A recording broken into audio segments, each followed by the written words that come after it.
remarks that Ray gave me to say today didn't like.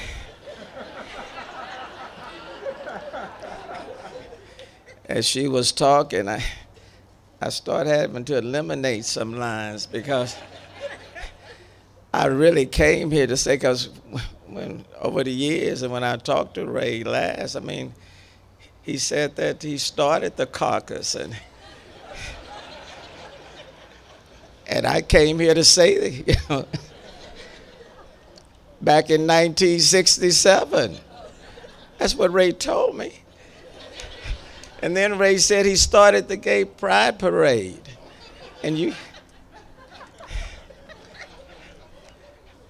I'm just waiting for him to walk in here right now. I'm just waiting for him to show up. So let me just try to walk around some of those things that we've talked about over the years. But let me just say, Ray Hill was a colorful personality. Colorful, delightful, comical. Ray Hill was a disruptor. Okay? He didn't mind being a disruptor. And quite frankly, over the years, over the last, let's say 50 years, we needed a disruptor in our lives. And quite frankly, still do.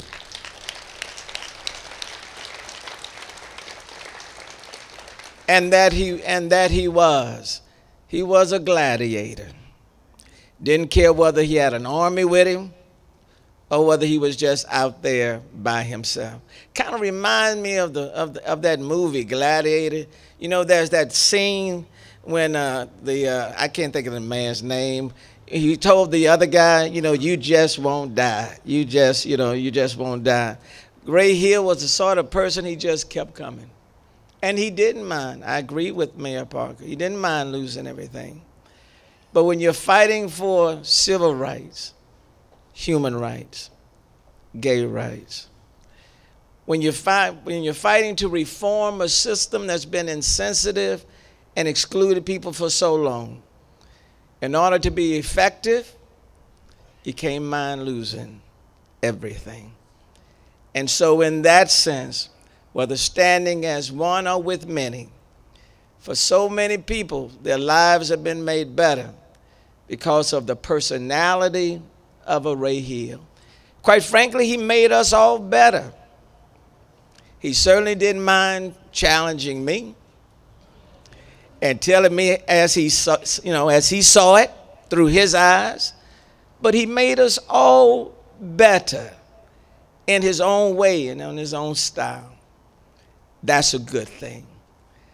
And it's ironic, over the last few days, several high-profile personalities have passed from the scene.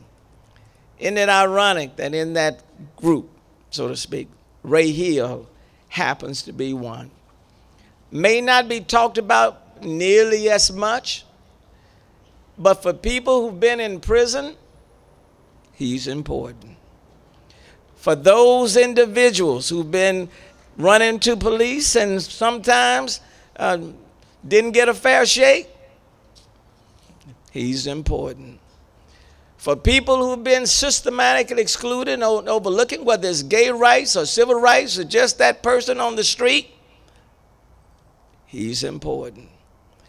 And whether for challenging the system, speaking to the system, he's important. The reality is, for many of us sitting and standing, we wouldn't be where we are without the Ray Hill in our lives. And that's important. And so Ray, even though he physically may not be present, when you live your life in such a way that we still feel like he's here,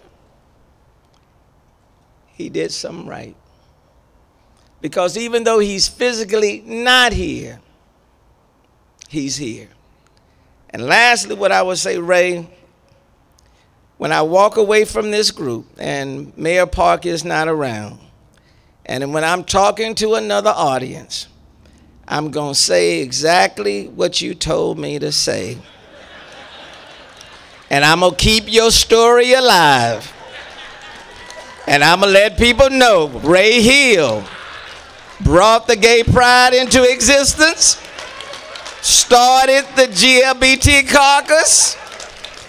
But for Ray Hill, we would not be here. Ray, I know you hear me. And I know you're saying, Sylvester, just keep talking. And I shall. Therefore, I, Sylvester Turner, Mayor of the City of Houston, hereby proudly proclaim December 2nd, 2018 as Ray Hill Day in the City of Houston.